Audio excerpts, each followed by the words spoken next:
ciencia.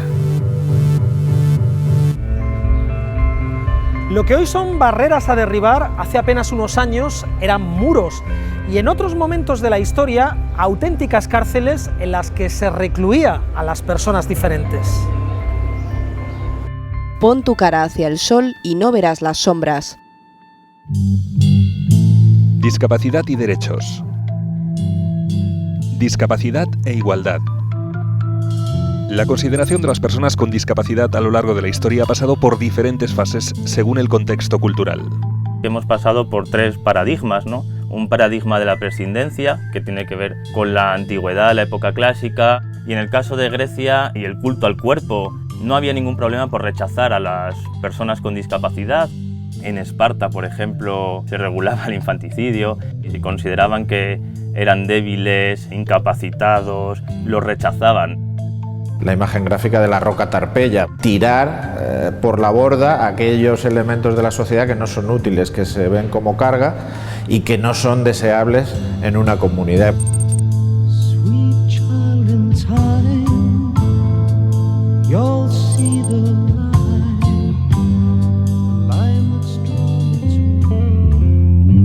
Se da la paradoja de que en algunas sociedades y culturas que hoy denominaríamos primitivas, la discapacidad no era despreciada.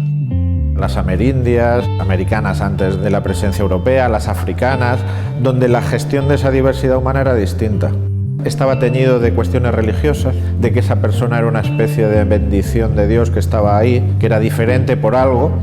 Una tribu, ¿no?, que se llama Dalegura, que son aborígenes australianos, que una vez cada miembro de la comunidad ayudara a esa persona con discapacidad a desplazarse, ¿no?, dentro del entorno. Volvamos a Occidente.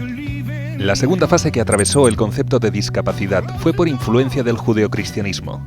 Cuando el Imperio Romano adopta el cristianismo, ¿no?, hay un cambio muy importante que ya viene también en el judaísmo, donde ya se impone la caridad como amor al prójimo y como que todo prójimo es valioso porque es hijo de Dios.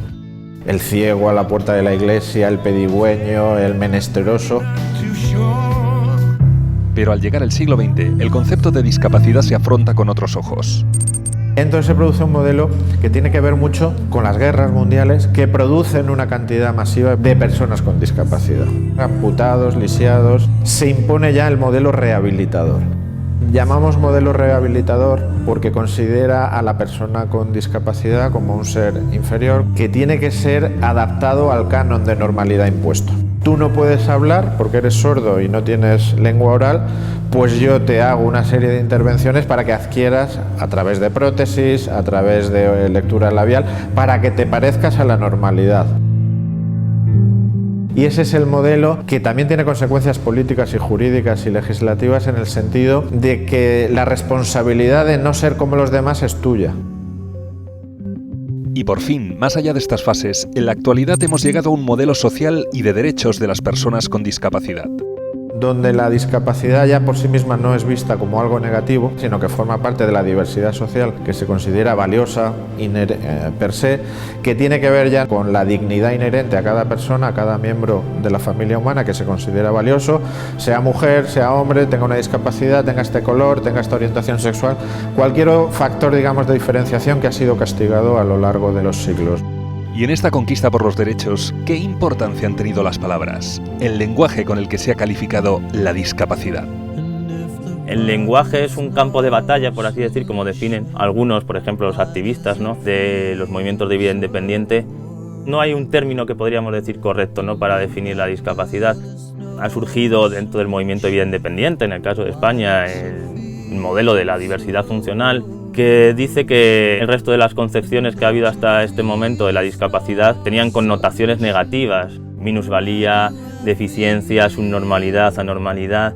Trata de superar esa concepción de la discapacidad, dice, nosotros no tenemos una inferioridad, sino que tenemos un funcionamiento diferente. Cada mentalidad imperante pues designa las cosas según las concibe y según el valor que las otorgan. Echas la vista atrás, pues nuestra Constitución habla de disminuidos, que es del año 78. En el año 82 se aprueba la primera ley general y la habla de minusválidos. Desde el movimiento asociativo, desde las personas que tienen una opinión más mayoritaria, nos quedamos con personas con discapacidad, que también pues, es lo que dice la Convención de Naciones Unidas y es lo que dice nuestra legislación en este momento.